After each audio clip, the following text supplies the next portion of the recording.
The Tycoon, Richard Sterling, stepped out of his car, home hours earlier than expected. He was halfway across the stone entryway when he froze, paralyzed by the scene unfolding on the perfectly manicured lawn. His 7-year-old daughter Lily was on the ground, struggling in the damp grass. Her small, trembling hands were clawing at the mud, desperately reaching for the aluminum crutch that lay just feet away. His new wife, Cassandra, stood over her. Richard watched, horrified, as Cassandra kicked the crutch even further. Lily's dress was ruined, soaked and muddy. Tears streamed down her face, mixing with her choked pleas. "Mommy, please. Give me back my crutch. I can't stand up." In that precise instant, the glamorous facade of the Sterling mansion, the parties, the prestige, it all evaporated. It was replaced by a sickening, bitter truth. He had been so focused on his empire that he failed to see the viper he had invited into his home, the monster he had allowed near his disabled child. He heard Cassandra laugh, a cold, sharp sound that cut through the air, and his world imploded. What city are you watching this video from, and what time is it? By the way, if you're enjoying my videos, I'd be so happy if you could subscribe to my channel and like this video. Laughter and the clinking of glasses echoed across the sprawling gardens of the Sterling estate, nestled in the heart of the city's most exclusive enclave. Men in impeccable suits and women in dazzling designer dresses held their wine glasses aloft, their conversation a practiced symphony of feigned elegance. This was the world Cassandra Sterling adored, shining, extravagant, a place where she was always meant to be the center of attention. Cassandra Sterling, 35, the second wife of Richard Sterling, moved through the crowd like a queen.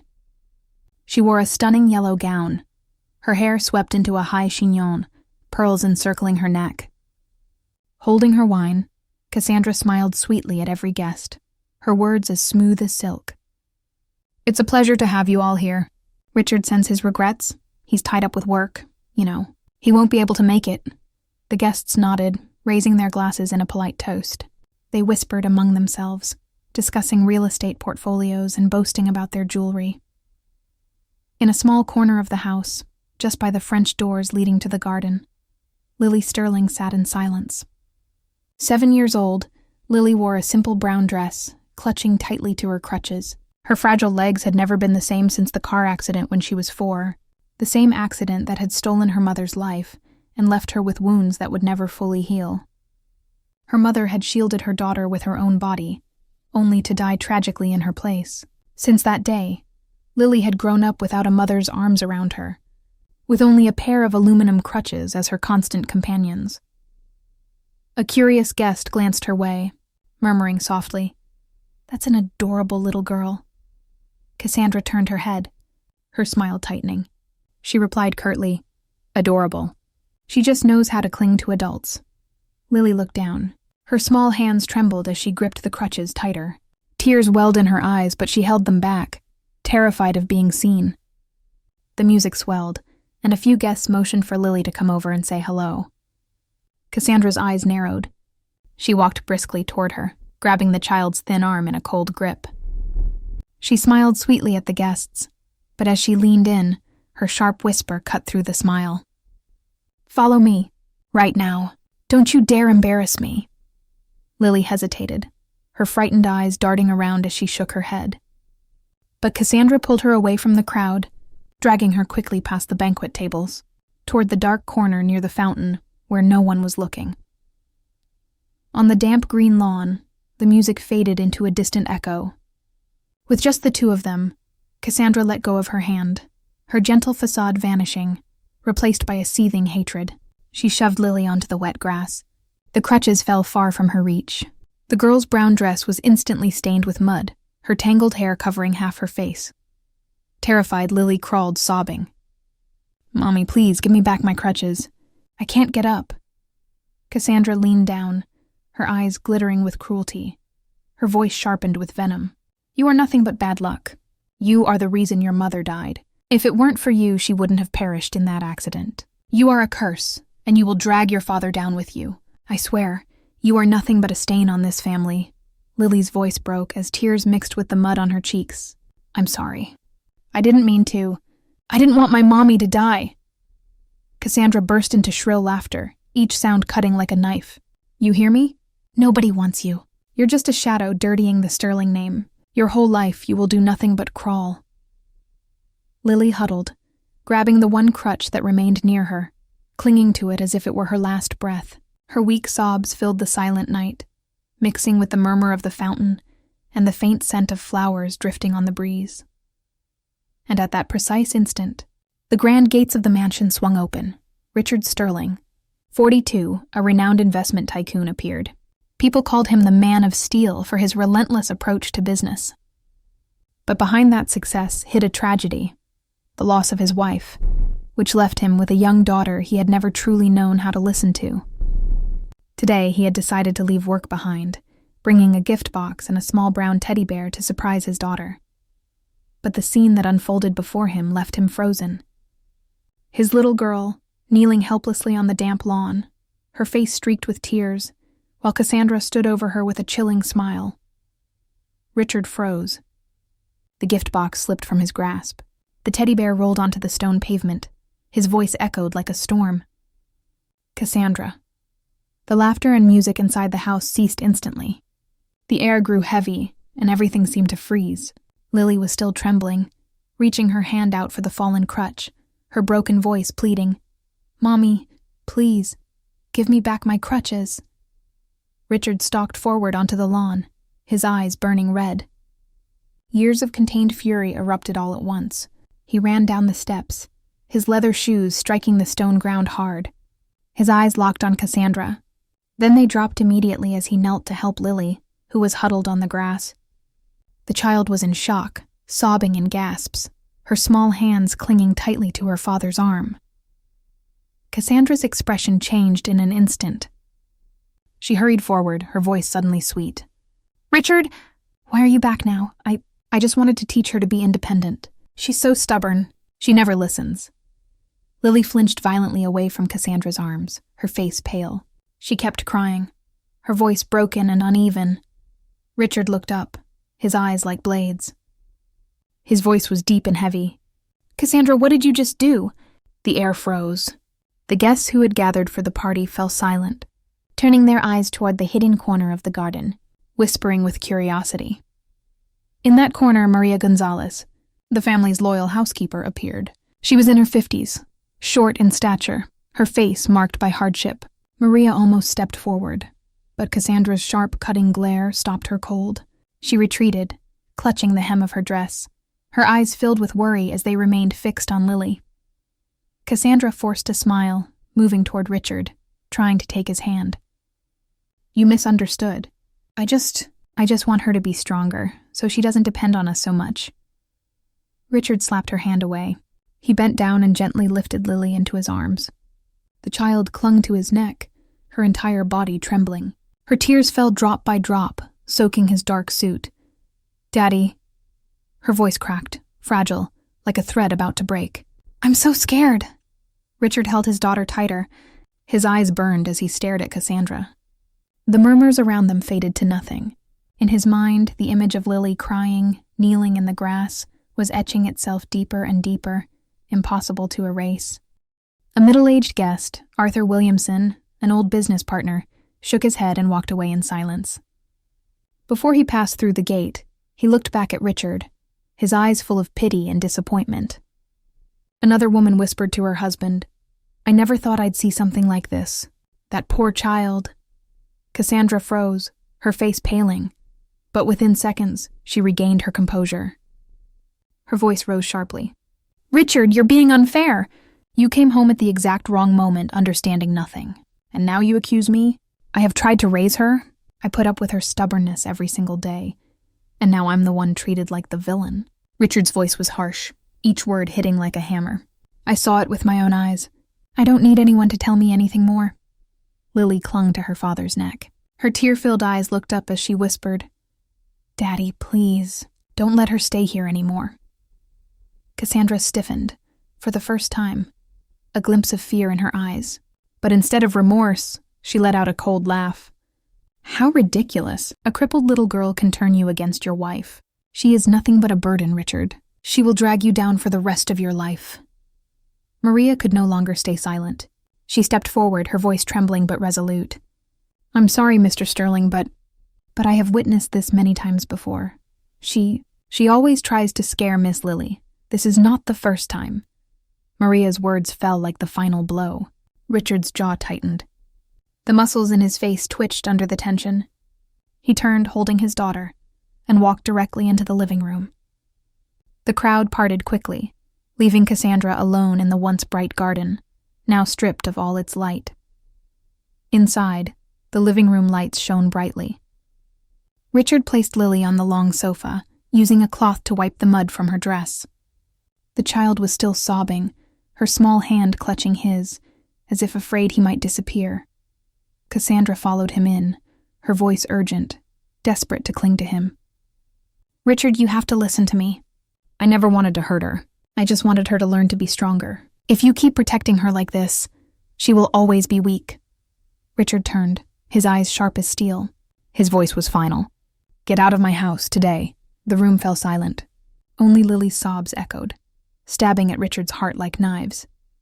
Richard tightened his grip on his daughter, stepping back to shield Lily completely behind him. Cassandra's face turned white.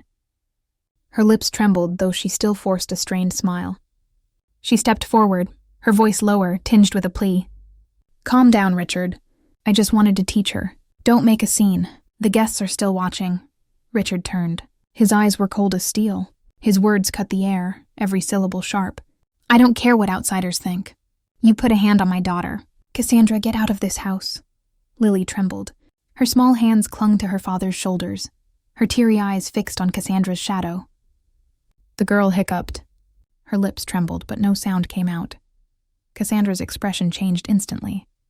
The feigned sweetness vanished, replaced by a furious roar. "You're blind, Richard. Don't you see she's nothing but a burden? She will chain you down for the rest of your life. You'll never be able to hold your head high again." Her screams unsettled the few remaining guests. They slipped out silently. The air in the living room froze. Richard hugged his daughter even tighter, his eyes burning with a fury no one had ever seen. "Get out, before I call the police to have you dragged out." Maria Gonzalez, the family's lifelong housekeeper, stepped forward instantly. She had witnessed everything. Her frail hands were clasped, but her voice was clear and firm. "Mrs. Montero, please, leave the house immediately." At that moment, a middle-aged man in a black coat appeared at the door.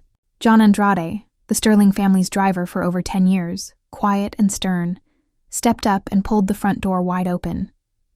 "The way is clear, ma'am." Cassandra took a step back, her face pale and trembling with rage. She turned her head, searching the room, but all the servants avoided her gaze. No one was defending her now. "You will regret this, Richard," she screamed, her voice high-pitched like metal. "Don't think this is over just because you threw me out. We will meet again?" Her heels echoed against the wooden floor, each step sharp and heavy. As her figure disappeared beyond the door, John Andrade slammed it shut. The sound boomed in the vast living room, dry and merciless. In that instant, only Lily's choked sobs filled the silence. Small but haunting, the girl clung to her father's chest, trembling like a sparrow that had just escaped a predator's grasp. Richard sank onto the long sofa, setting his daughter on his lap. He picked up a cloth and wiped the dirt still clinging to her dress. His hands were shaking so much he could barely keep them steady. Lowering his head, he whispered, his voice strained. "I'm sorry. I've let you suffer for too long." Lily looked up, her red eyes still clouded with a lingering fear. Her lips trembled as she spoke. "Daddy, you won't leave me, will you?" Richard froze. His breathing grew ragged. His chest tightened. He had no words prepared. Before he could answer, her tears spilled over again, burning his hand. The question hung in the air, cutting straight into Richard's heart like a blade.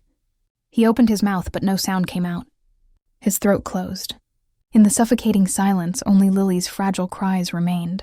As Richard stayed mute, facing the harsh truth, the distance between him and his daughter had already become a fracture far too deep to repair. Richard remained silent, his hands gripping his daughter's shoulders tightly. He looked at Lily. Her large eyes trembled as she waited for an answer. 1 second, then 2. His throat tightened. Instead of speaking immediately, Richard pulled his daughter against his chest and whispered between heavy breaths, "No, I will never leave you. I'm here. I will always be here." Lily buried her face in her father's shirt, her small shoulders shaking with every sob. Richard placed his hand on her head, gently stroking the strands of hair damp with sweat. The living room, once filled with noise, suddenly became so quiet he could hear the faint beats of his daughter's fragile heart. Richard lifted her chin, looking directly into her reddened eyes. He forced his voice to sound calm. "Tell me, what has Cassandra done to you all this time?" Lily shuddered, a flash of fear in her eyes. She quickly shook her head. Her voice was barely a whisper. "No, I can't. If I say, she'll get angry. She'll throw my crutches away again." Maria Gonzalez, standing beside them, clenched her fists. Her eyes were swollen with tears. After a moment of hesitation, she gathered all her courage and spoke. "Mr. Sterling, please allow me to speak. This is not the first time. I've witnessed it many times. She would often force the young miss to eat alone. Sometimes she only gave her cold food. She even forbade her from going into the garden, keeping her locked in her room. Once, when she scolded her so harshly that the young miss cried all night." Richard froze. He looked at Maria, then back at Lily. Pain twisted his heart like a blade driving through him. He bent down, hugging his daughter tightly. His broad shoulders trembled. Lily lifted her tear-stained face. Her voice broke between sobs. I don't need parties, Daddy. I don't need a lot of people. I just need you to be home." The small words hit Richard like thunder, leaving his chest tight. In his daughter's eyes, he now clearly saw what she had longed for all these years, a simple wish that he had never given her. Leaning back in the chair, his eyes stung. His conscience tormented him. All these years, he had buried himself in work, believing that wealth and luxury could compensate for his daughter's loss. But in truth, he had abandoned her, leaving her to bear it all alone. Richard gently squeezed her small hands, nodded, and said firmly, "Daddy will change. I promise you. No more meaningless parties. No more days where I leave from morning until night. I will be by your side." Lily blinked, the tears falling. But this time, there was a faint light mixed in them. Maria silently wiped her eyes. She spoke softly, cautiously. "Mr. Sterling, the young miss needs true care, not something any doctor or nurse can replace. But, if it's necessary, I know a very good family physician named Dr. David Reed. He specializes in physiotherapy for children and is very patient. I think you should let the young miss meet him." Richard nodded slightly. That name resonated in his mind like an opportunity. However, he didn't give an answer yet. His thoughts only revolved around Lily's face. The fear etched so deeply into her innocent features. He leaned in, kissed his daughter's forehead, and whispered as if it were a vow. "No one will ever hurt you again. I will always be here." Lily nodded weakly, then leaned tiredly against her father's chest.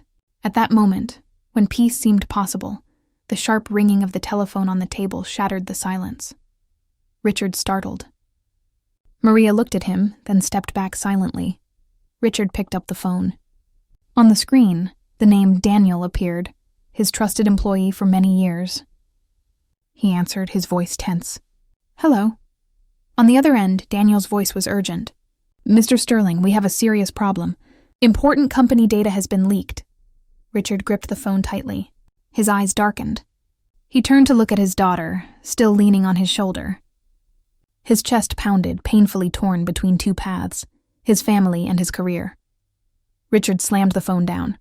His breathing was rapid, his mind a tangled knot. Outside, night had fallen. In a dark, smoke-filled bar, Cassandra Montero sat across from Ethan Brizuela. She gripped her wine glass, her voice filled with fury. "Richard dared to throw me out. He thinks he's rid of me. I'll make him pay. And that crippled little brat won't have any peace either." Ethan leaned back, smirking. "Don't rush it. We still have Marcus Thorne. He wants to sink Richard more than anyone. With Thorne's resources, we can crush the entire Sterling empire." Marcus Thorne, 50, Richard's direct rival, was known for his cunning, often bribing the press to achieve his goals. Cassandra gritted her teeth. "Good. I'll bring Thorne to my side. Then Richard will be left with nothing. And when he falls, he will remember me." The two clinked their glasses. Neither knew that in the parking lot, John Andrade, the loyal Sterling driver, was passing by. He paused, rolled his window down a crack, and caught their venomous words. Something bad is brewing, he thought. I need to watch this. Meanwhile, at the Sterling mansion, Richard sat motionless before his laptop. The leaked data stared back at him. The words from Daniel, his trusted 38-year-old right-hand man, cut his heart like a blade. He had placed absolute faith in him.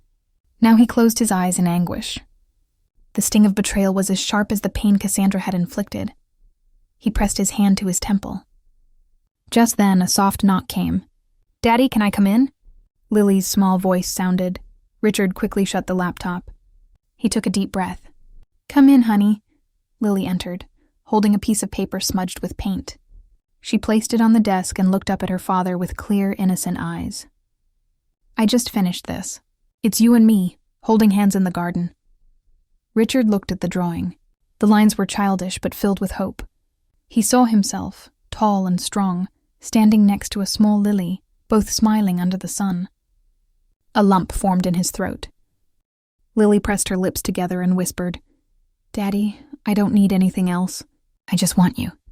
Richard's eyes blurred with tears. He pulled his daughter into his arms, holding her tightly.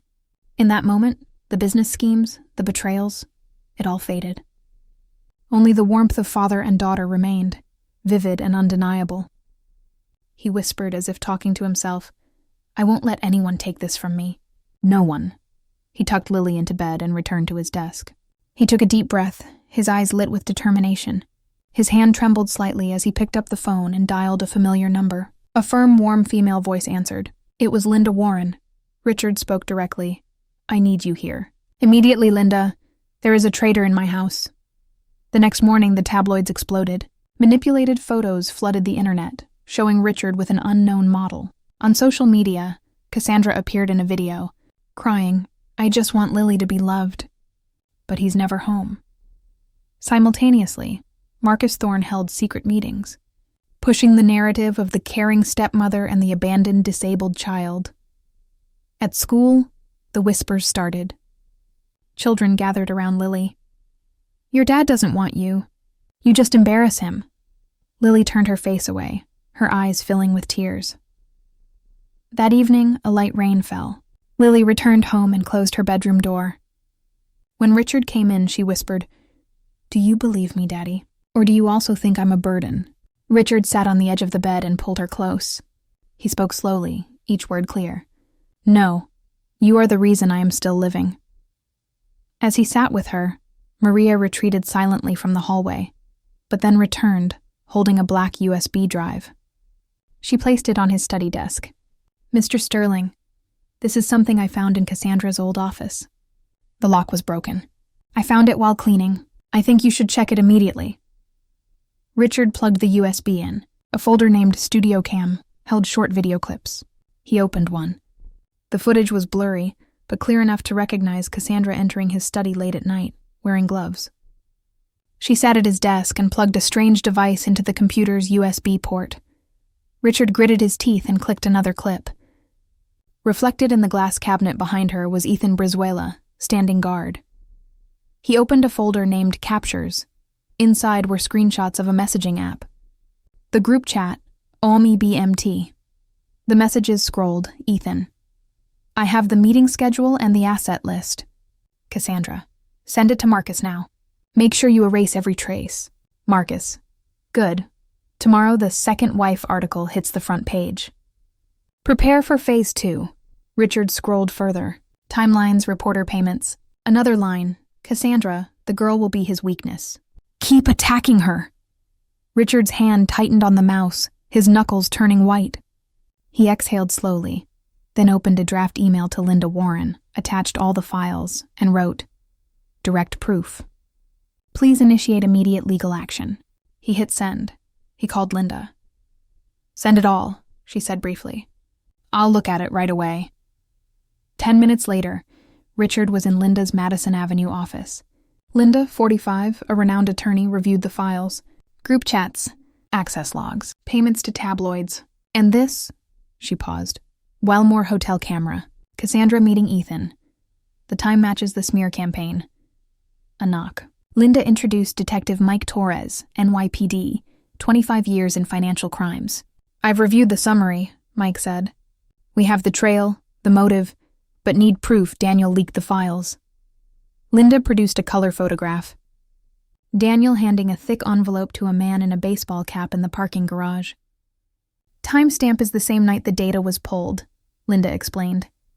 We move tonight, Mike said, pulling out his phone. I'll get the night duty judge. Linda slid a paper toward Richard. This is the list of devices to be seized. Ethan's apartment, Cassandra's new rental, the hotel, and Marcus Thorne's secondary office.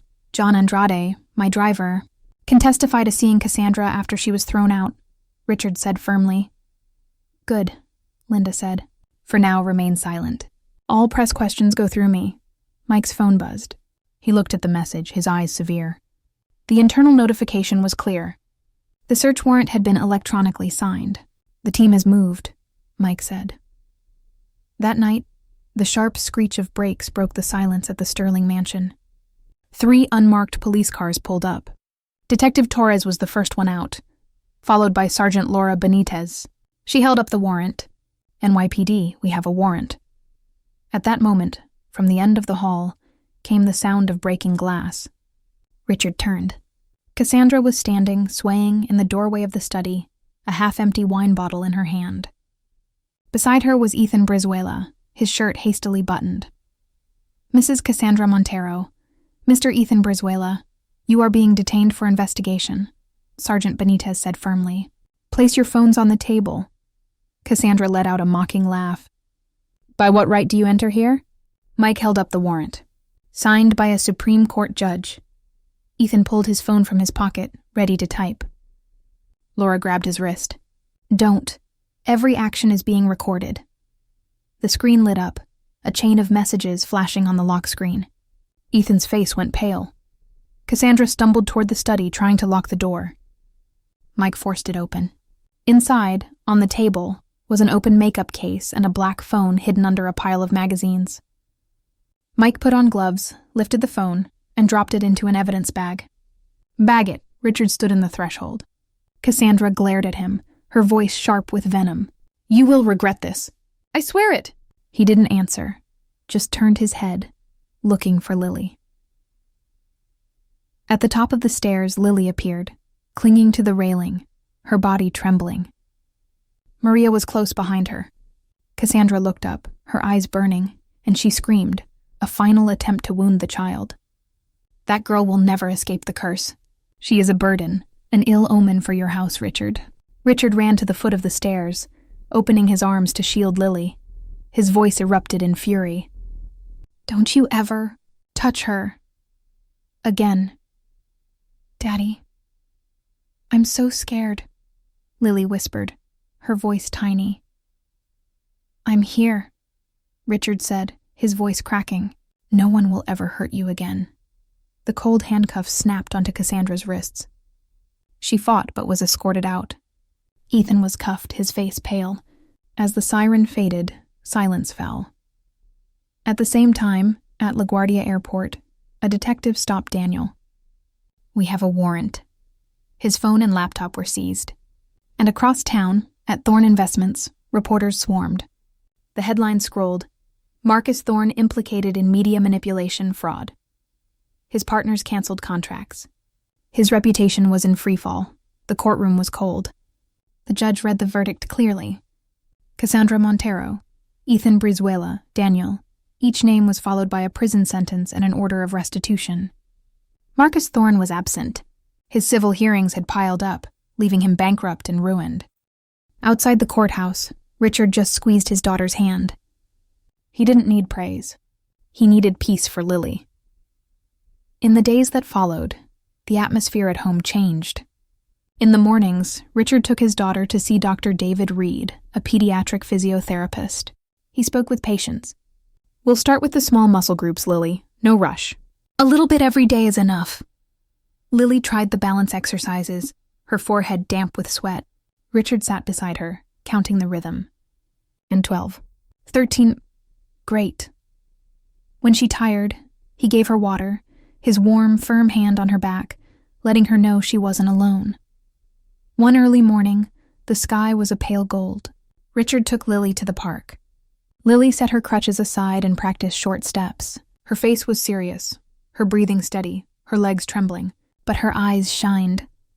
"Daddy," Lily whispered, stopping to rest. "I don't want anyone's pity. I just want you to really love me." Richard knelt to meet her gaze. He swallowed, his voice thick with emotion. "I will love you with everything I have." He spoke as if etching a vow into his own bones. Lily smiled. A smile no longer hidden behind fear, but one that opened slowly, warmly.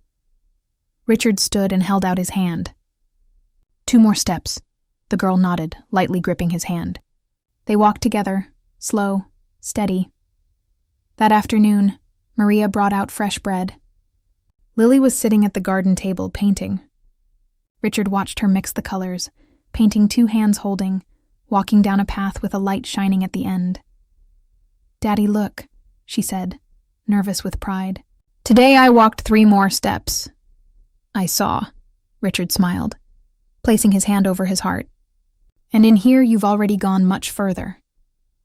He took the painting and hung it on the wall by the window, in the very spot where the morning sunlight shined brightest.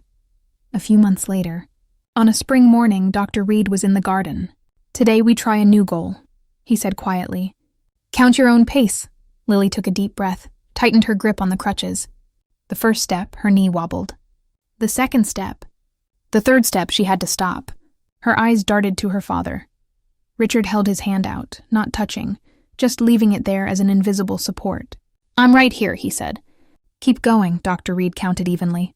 4, 5. "Very good," Lily swallowed. "Daddy, I'm going to go further this time," she said.